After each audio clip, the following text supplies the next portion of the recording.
you go and you start looking up mentoring on the web, you get all of these different taxonomies. Well, you need this skill and that skill and this thing. And if you try to follow those, you're going to just run yourself ragged. So let me take a different slant through the same stuff that Ed just did. Because what I found in doing the mentoring over all these different people, different roles, different levels, whether they were an individual contributor early in career, or whether they were, a director or a junior VP in charge of a business, all in the software engineering field, what I found was there were certain things that were common in terms of what I had to do. And one of the roles as a mentor, it's going to sound funny, it's to be a cheerleader, right? The research also bears this out, where sometimes the best benefit people have found is to say, they believed in me. They affirmed, they gave me support on tough situations. They spent their time, right? Here's this person of importance and significance and whatever, and they're spending their time for me, to listen to me and help me grow. And sometimes this is the first place they've ever had that. Right? Going for promotions, the mentor says, you can do this. I know you can do it. I know you have the skills. And that's what they need, is somebody cheering for them, right? And so that is one of those things that you sometimes end up doing as a mentor. And it turns out to be one that's really important to the mentees. There's another one where you're a connector. And I'll warn you right now, you better grab a pencil. I have 7 of these and they all start with C.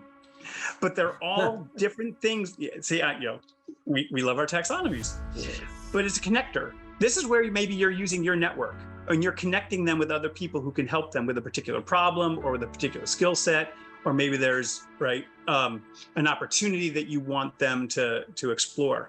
So you can affirm and give them motivation. You can connect them in with resources that they might need. Another one, which is a big overlap with coaching, is clarifier. This is where you are helping clarify a vision, help them understand more clearly what it is that's at issue, or what they need to be doing, or a different perspective on what's going on that allows them to actually look around an obstacle and see a path forward. The fourth one is being a challenger. Sometimes you've got to challenge them, right? I know some fairly significant people who don't get challenged because their team maybe is afraid, right? That there's going to be consequences if I challenge that boss, or if I challenge that VP over there. They won't do it, and so they're surrounded by yes people. And granted, that's not healthy.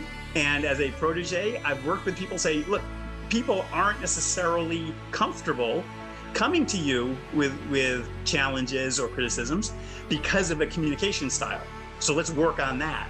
And of course, once they get over the defensiveness and the no, you're wrong, and then we can actually get into working through that. And so sometimes they just need to be challenged from a place of trust, from a place of construction, from a place of love, right? Where you're actually able to give them that feedback. I think coach is another one, right? That it's at a little bit smaller scale than a team coach. Maybe you are focused for a time or for a season on a particular skill set or on a particular task, or somebody oftentimes goes to a mentor and say, I'm looking for a promotion to the next level. How do I scale up? And think about things so that I'm ready for that promotion. And so you will work with them very specifically on the sets of skills or the sets of techniques to help broaden their scope to take on that role.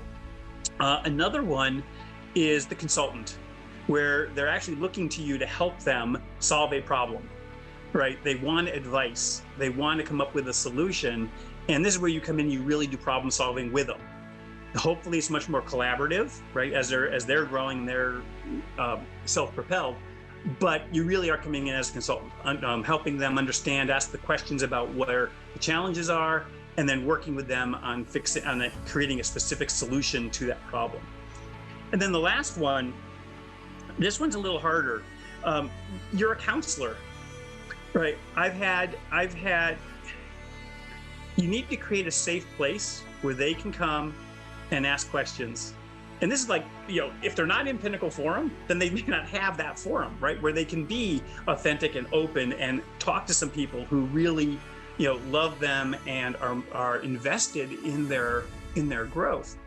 And so I have found in doing mentoring that a lot of times I'm just creating a safe place for them to unpack their thoughts, unpack their feelings or their fears about what's going on, talking to them about that, maybe revisiting where they had a growth opportunity, right, that they didn't take, and how do they work through that. Not being judgmental. One of the big things is the confidentiality, especially if it's a workplace. The things that they're talking about in that mentoring environment need to be confidential and can't come back around the horn some other way.